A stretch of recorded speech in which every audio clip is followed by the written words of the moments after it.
My name is Angelika Karbulewicz. I am PhD clinical nutritionist, and if you are interested in a healthy nutrition and how you can increase your quality of life by healthy choices, food choices, please stay with me in this channel.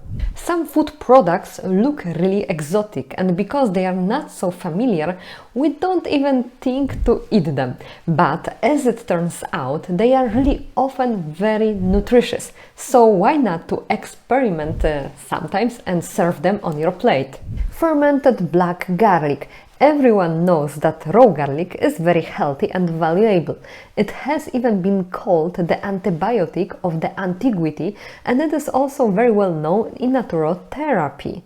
When to eat garlic? Garlic is recommended for the support of our immune system.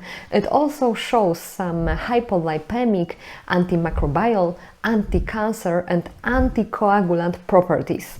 Unfortunately, not everyone tolerates it well, not only because of its intense smell and aroma, but also because it is relatively hard to digest and also contains fermentable fructans, which can worsen gastrointestinal symptoms, especially in people with flatulence and irritable bowel syndrome. And this is where so-called black garlic comes to the rescue.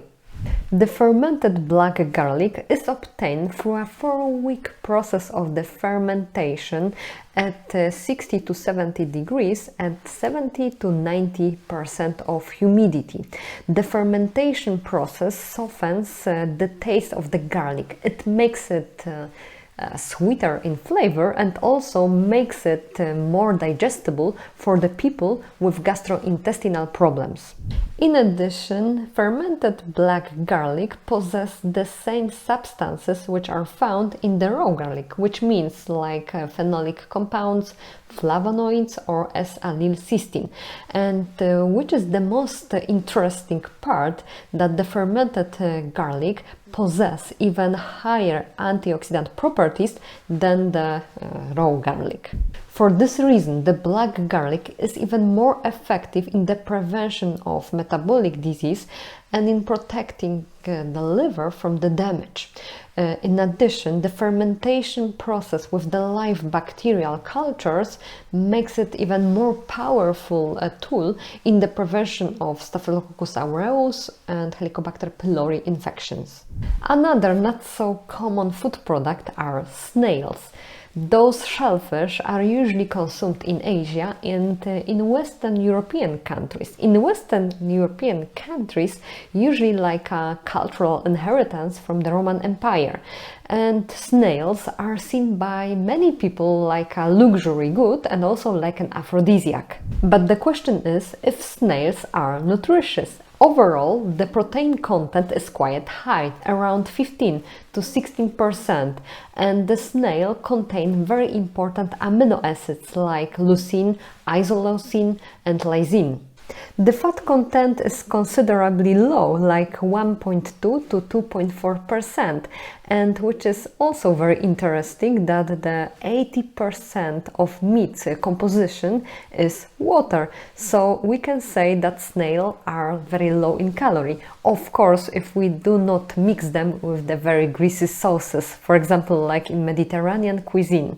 Snails present also favorable fatty acid profile with up to 80% of alpha-linolenic acid and linoleic acid, and which is also of great importance that in snails we can find minerals, for example calcium, and in 100 gram of the snail we can find 135 milligram of this mineral, which is higher amount than these found in milk.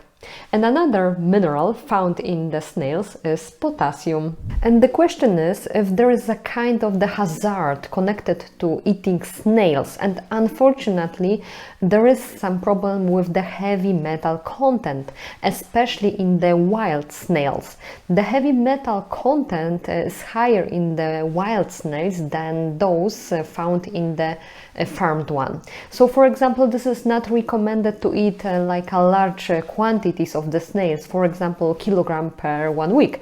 But when we eat snails occasionally, it doesn't possess any danger to the health of the consumers. Another question is that we shouldn't eat the snails in a raw substance, like in a raw form. Why? Because it can be contaminated with the pathogenic microorganisms. So eating snails should be recommended only after heat treatment, for example, after boiling them. Kopi luwak. What is kopi luwak? This is a specific coffee.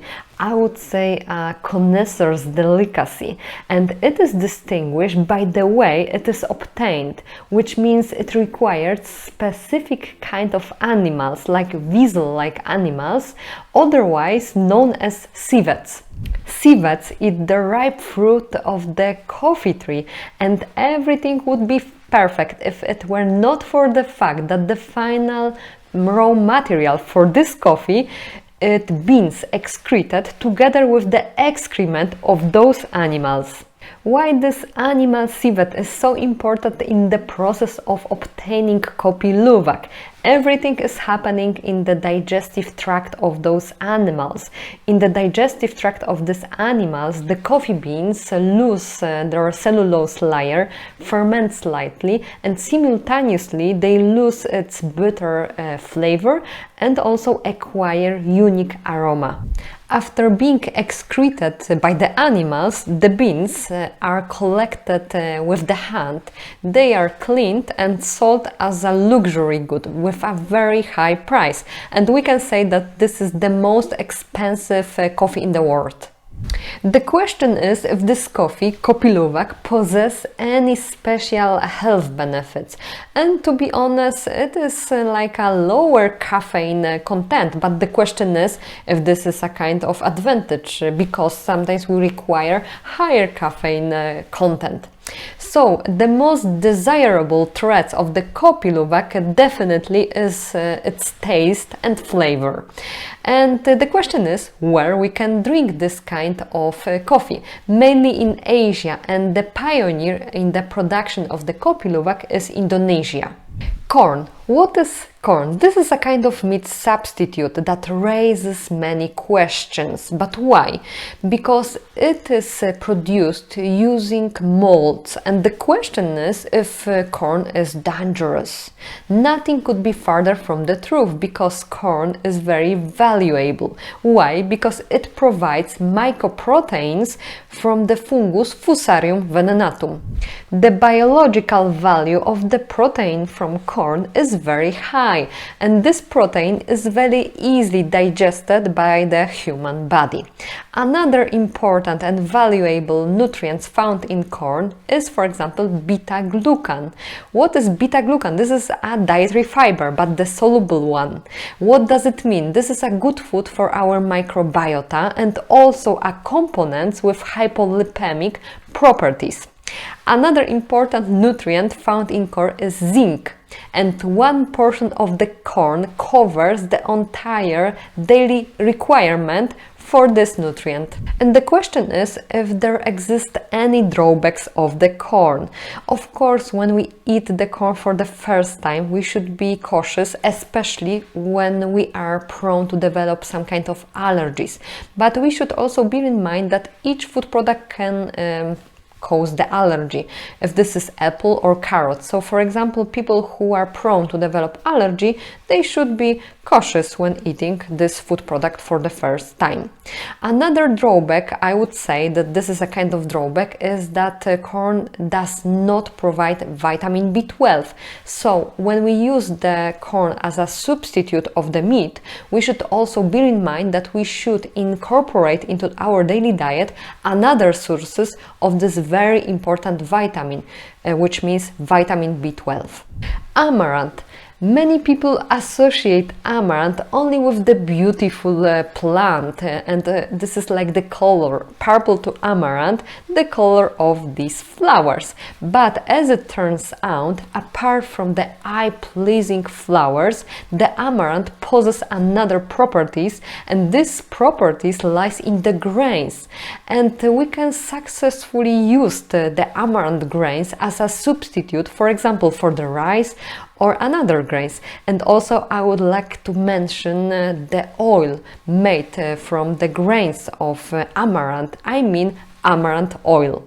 Amaranth is not a novelty because it was already used by the Incas, Mayans and Aztecs.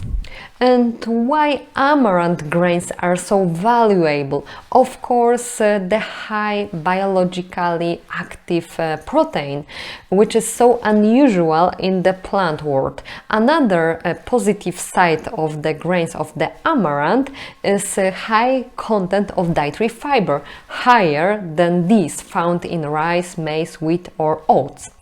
I should also mention that amaranth grains are very rich with antioxidants like anti-age squalene, tocopherols, phytosterols, and another positive side of the grains is the content of the minerals which are so deficient in processed nowadays diets. What kind of the nutrients, what kind of the minerals? For example, calcium, and in 100 grams of the grain of amaranth we can find even 159 milligrams of the calcium, so it is higher amount than those found in milk. Another minerals found in amaranth grains are non-hem iron and also magnesium. And the question is, who can benefit from eating amaranth food products? I would say that everyone, but especially people with cardiovascular disease and also people with diabetes. But here, when it comes to diabetes, we should bear in mind that those food products should be less processed, like for example boiled grain of the amaranth. It is also worth to mention that amaranth seeds possess some antifungal and antibacterial properties, and also that amaranth seeds are naturally gluten-free. In conclusion, you see that many food products can look very exotic and they may seem like unpopular, but many of them possess like a very nutritional properties, a very high nutritional value. For example, fermented black garlic, amaranth or corn. So it is worth to experiment sometimes and put on your daily plate something maybe which is not so popular. Thank you for watching my video. Don't forget to subscribe my channel and see you in the next episode.